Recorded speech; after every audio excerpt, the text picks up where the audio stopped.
तो दोस्तों आज हम फिर से आपके लिए लेकर आए हैं देश दुनिया की सभी ताजा बड़ी खबरें। फटाफट एक एक कर विस्तार से आज आपको बताएंगे, तो वीडियो को अंत तक जरूर देखें। दोस्तों पहली खबर में आपको बता दें कि इस्लाम के लिए बॉलीवुड को छोड़ सकते हैं शाहरुख खान। शाहरुख खान उम्रा करने के लिए पहुंचे मक्का मदीना। वायरल हुई तस्वीर, पूरी दुनिया में शाहरुख खान की चर्चा। वहीं आपको बताएंगे दोस्तों की गुजरात में कम वोटिंग ने भाजपा को दिया बड़ा झटका। गुजरात में कम वोटिंग से बीजेपी को हुआ सबसे बड़ा नुकसान। पहले ही चरण में बीजेपी का हुआ सुप्रसाद। कांग्रेस की गुजरात में इस बार बन रही है सरकार। वहीं आपको बताएंगे दोस्तों की मध्य प्रदेश की बीजेपी सरकार ने मध्य प्रदेश में लागू किया यूनिफॉर्म सिविल कोड। अब मध्य प्रदेश में मुसलमान भी कर सकेंगे सिर्फ एक ही शादी। 7 शादियों पर बीजेपी सरकार ने लगाई रोक। वहीं आपको बताएंगे दोस्तों की मौलवियों की सैलरी पर दिल्ली में लगे रोक, या फिर पुजारियों को भी दी जाए तनख्वाह। दिल्ली हाई कोर्ट में हिंदूवादी संगठनों ने याचिका की दायर। वहीं आपको बताएंगे दोस्तों की कर्नाटक में मुस्लिम लड़कियों के लिए स्कूल बनाने के फैसले पर बीजेपी ने लिया यू टर्न। हिंदूवादी संगठनों के विरोध के बाद बीजेपी ने मुस्लिम लड़कियों के लिए स्कूल बनाने के फैसले पर लगाई रोक।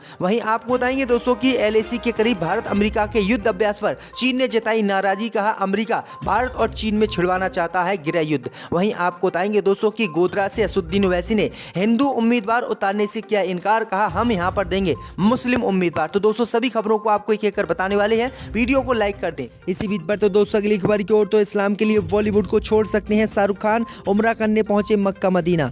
जी दोस्तों आपको बता दें कि बॉलीवुड के सुपरस्टार शाहरुख खान इस्लाम के लिए अब बॉलीवुड को कभी भी अलविदा कह सकते हैं। दरअसल आपको बता दें कि इसके कयास अभी से ही लगाए जाने लगे हैं। दरअसल आपको बता दें कि बॉलीवुड में सना खान ने ऐसा काम किया था। सना खान के बाद शाहरुख खान दूसरे सबसे बड़े सुपरस्टार देश के होंगे जो इस्लाम के लिए जो है फिल्में बनाना छोड़ सकते हैं। दरअसल आपको बता दें कि शाहरुख खान डंकी फिल्म की शूटिंग पूरी करने के बाद सऊदी अरब पहुंचे हैं। सऊदी अरब पहुंचकर शाहरुख खान ने मक्का मदीना में उम्रा किया है। वहीं आपको बता दें कि शाहरुख खान की उम्रा की तस्वीर और वीडियो पूरे देश में वायरल हो रही हैं और दुनिया भर के मुसलमान शाहरुख खान की तारीफ जमकर कर रहे हैं।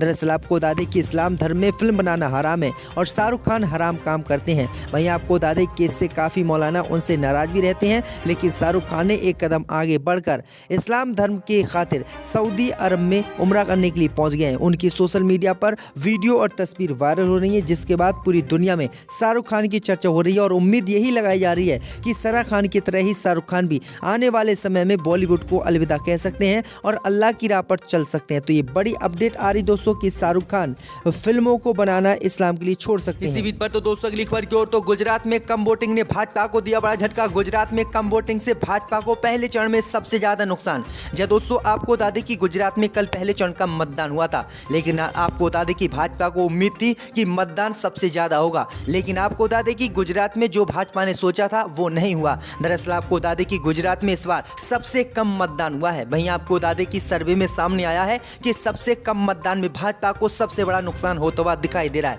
दरअसल आपको बता दें कि गुजरात की जनता इस बार बीजेपी से चुनाव में नाराज है और यही नाराजगी चुनाव में वोटरों ने जारी की। दरअसल आपको बता दें कि गुजरात में इस बार 58.49% मतदान हुआ है, जबकि हर बार 80% मतदान गुजरात में होता था। वहीं आपको बता दें कि एक सर्वे कराया गया है। इस सर्वे में सामने आया है कि कम मतदान से बीजेपी को बहुत बड़ा नुकसान हो रहा है और बीजेपी बुरी तरह से पहले ही चरण में पस्त होती दिखाई दे रही है। तो ये बड़ी अपडेट आई दोस्तों कि पहले ही चरण में भाजपा का सुप्रसाद गुजरात में हुआ और गुजरात में अब तक सबसे कम वोटिंग इस चरण में हुई है। इसी बीच पर तो दोस्तों अगली खबर की ओर, तो मध्य प्रदेश में बीजेपी ने लागू किया यूनिफॉर्म सिविल कोड। अब एक शादी कर सकेंगे मुसलमान। जहां दोस्तों आपको बता दें कि मध्य प्रदेश की बीजेपी सरकार ने मध्य प्रदेश में यूनिफॉर्म सिविल कोड लागू कर दिया है और इसकी घोषणा मुख्यमंत्री शिवराज सिंह चौहान ने की है। दरअसल आपको बता दें कि अब मध्य प्रदेश में यूनिफॉर्म सिविल कोड लागू होने के बाद कोई भी मुसलमान दूसरी शादी नहीं कर सकता। अब मध्य प्रदेश में मुसलमान हो या हिंदू हो, वो एक ही शादी कर सकता है। दरअसल आपको बता दें कि 2-2, 3-3 शादी करने पर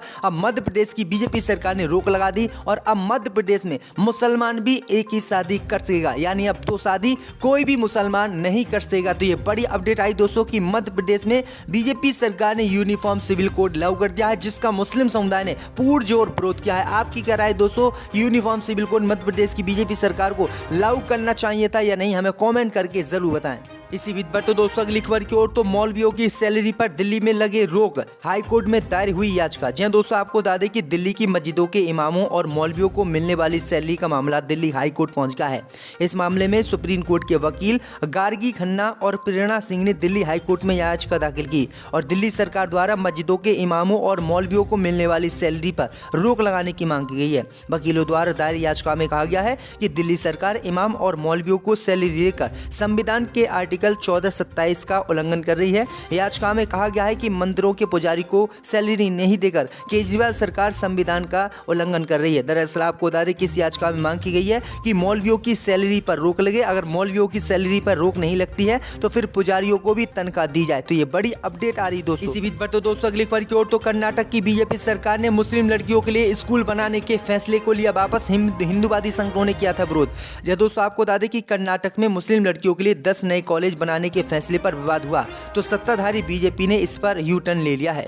मुख्यमंत्री बसवराज मुंबई ने गुरुवार को कॉलेज बनाने के फैसलों की खबरों को खारिज करते हुए स्पष्ट किया है कि इस मामले पर सरकारी स्तर पर कोई चर्चा नहीं की गई है। उन्होंने कहा है कि ये कर्नाटक राज्य वक्फ बोर्ड के अध्यक्ष सपी सादी ने निजी विचार से ये बातें कही हैं। दरअसल आपको बता दें कि वक्फ बोर्ड ने ऐलान किया था कि जिस तरह से कर्नाटक में मुस्लिम बच्चियों के हिजाब पहनने पर स्कूल कॉलेजों में रोक है, इसी रोक को देखते हुए वक्फ बोर्ड ने अपने पैसे से स्कूल बनाने का ऐलान कर्नाटक में किया था और कहा था कि 10 स्कूल कर्नाटक में मुस्लिम बच्चियों के लिए बनाए जाएंगे जिसमें मुस्लिम बच्चियां हिजाब पहनकर पढ़ाई कर सकती हैं। लेकिन आपको बता दें कि हिंदूवादी संगठनों ने इस फैसले का विरोध किया था। जैसे ही इस फैसले का हिंदूवादी संगठनों ने विरोध किया तो बीजेपी सरकार हिंदूवादी संगठनों के सामने झुक गई और बीजेपी सरकार ने इस फैसले को वापस ले लिया है। यानी अब कर्नाटक में मुस्लिम बच्चियों के लिए 10 स्कूल कर्नाटक की बीजेपी सरकार नहीं बनाएगी। इसी बीच पर तो दोस्तों अगली खबर की ओर तो LAC के करीब भारत अमेरिका के युद्ध अभ्यास पर चीन हुआ नाराज। जी दोस्तों आपको बता दें कि उत्तराखंड में LAC के करीब चल रहे भारत अमेरिका के युद्ध अभ्यास पर चीन के विरोध पर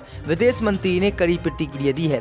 दरअसल आपको बता दें कि चीन ने कहा है कि किसी भी कीमत पर भारत और अमेरिका को LAC पर युद्ध नहीं करना चाहिए क्योंकि भारत और चीन के बीच लगातार LAC पर स्थिति तनावपूर्ण है। वहीं आपको बता दें कि चीन ने चेतावनी दी है कि भारत और अमेरिका का जो युद्ध अभ्यास LAC पर हो रहा है उससे हालात बद से बदतर होंगे और स्थिति और ज्यादा तनावपूर्ण होगी। वहीं आपको बता दें कि भारत अमेरिका के युद्ध अभ्यास का चीन ने विरोध किया है। तो ये बड़ी अपडेट आ रही दोस्तों। इसी बीच पर तो दोस्तों अगली खबर की ओर तो गुजरात के गोधरा में असुद्दीन ओवैसी ने नहीं उतारा हिंदू कैंडिडेट। जब दोस्तों आपको बता दें कि गुजरात विधानसभा के पहले चरण का मतदान कल समाप्त हो गया।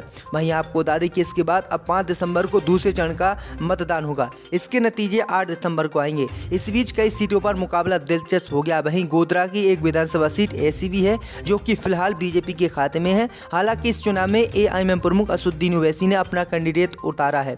दरअसल आपको बता दें कि एक निजी चैनल को दिए इंटरव्यू में असुद्दीन ओवैसी ने गुजरात चुनाव को लेकर बताया कि इस बार ओवैसी की पार्टी प्रदेश की 14 विधानसभा सीटों पर कैंडिडेट मैदान में उतारेगी। वहीं कार्यक्रम के दौरान जब ओवैसी से गोधरा में हिंदू कैंडिडेट न उतारने के बारे में पूछा गया तो उन्होंने कहा कि कांग्रेस पहले बोल रही थी कि गोधरा से वो मुस्लिम उम्मीदवार उतारने वाली है मगर ऐसा नहीं हुआ। इसके चलते हम वहां पर मुस्लिम कैंडिडेट मैदान में उतारेंगे। ओवैसी ने कहा है कि हम किसी भी कीमत पर हिंदू कैंडिडेट को यहां पर नहीं उतारेंगे। तो ये बड़ी अपडेट आ रही दोस्तों। इसी बीच पर तो दोस्तों अगली खबर की ओर तो दिल्ली में MCD चुनाव के बीच 3 दिनों तक दिल्ली में शराब बिक्री पर पाबंदी। या दोस्तों आपको बता दें कि राजधानी दिल्ली में 4 दिसंबर को होने वाले नगर निगम के चुनावों से पहले आबकारी विभाग ने शहर में शराब की बिक्री पर पाबंदी लगा दी है। आदेश के अनुसार दिल्ली में शांतिपूर्ण मतदान सुनिश्चित करने के लिए शुक्रवार शाम से 3 दिनों तक शराब की बिक्री पर प्रतिबंध रहेगा। आबकारी विभाग के आदेश के अनुसार 3 दिन का प्रतिबंध MCD चुनाव का प्रचार खत्म होने से लेकर मतदान खत्म होने तक लागू रहेगा। इसके बाद 7 दिसंबर को जब मतगणना होगी उस दिन भी शराब पर पूरी तरह से बिक्री पर रोक रहेगी। उल्लंघन करने वालों पर आबकारी अधिनियम के तहत कार्रवाई होगी। तो ये बड़ी अपडेट आई दोस्तों कि शांतिपूर्ण तरीके से चुनाव कराने के लिए ये काम जो है चुनाव आयोग द्वारा किया गया है। इसी बीच पर तो दोस्तों अगली खबर की ओर तो उत्तर प्रदेश में बीजेपी को लगने वाला है एक और बड़ा झटका। बीजेपी के पूर्व केंद्रीय मंत्री चिन्मयानंद होंगे गिरफ्तार। जय दोस्तों आपको बता दें कि उत्तर प्रदेश में बीजेपी को एक बड़ा झटका लगने वाला है। दरअसल आपको बता दें कि बीजेपी के पूर्व केंद्रीय गृह राज्य मंत्री स्वामी चिन्मयानंद सरस्वती उच्चतम न्यायालय के आदेश के बावजूद बृहस्पतिवार को शाहजहांपुर की विशेष MP MLA अदालत में हाजिर नहीं हुए। अदालत ने उन्हें पेश होने के लिए और समय देने से इनकार करते हुए पुलिस को उन्हें गिरफ्तार कर आगामी 9 दिसंबर को न्यायालय में पेश करने के लिए कहा है। एमपी एमएलए अदालत की विशेष साक्षी अधिवक्ता नीलिमा सक्सेना ने बताया है कि स्वामी चिन्मयानंद के विरुद्ध उनकी शिष्य द्वारा शहर कोतवाली में दर्ज कराए गए यौन शोषण के एक मामले में अदालत ने बृहस्पतिवार को फिर से उनके खिलाफ गिरफ्तारी वारंट जारी किया है। इसमें उन्हें 9 दिसंबर को न्यायालय में पेश होने के लिए कहा गया है। वहीं आपको बता दें कि कोर्ट ने कहा है कि अगर चिन्मयानंद जो है कोर्ट में पेश नहीं होता है तो उत्तर प्रदेश पुलिस उसे गिरफ्तार करे और कोर्ट में पेश करे। तो ये बड़ी अपडेट आई दोस्तों कि एक और बीजेपी के नेता जेल जाने वाला है।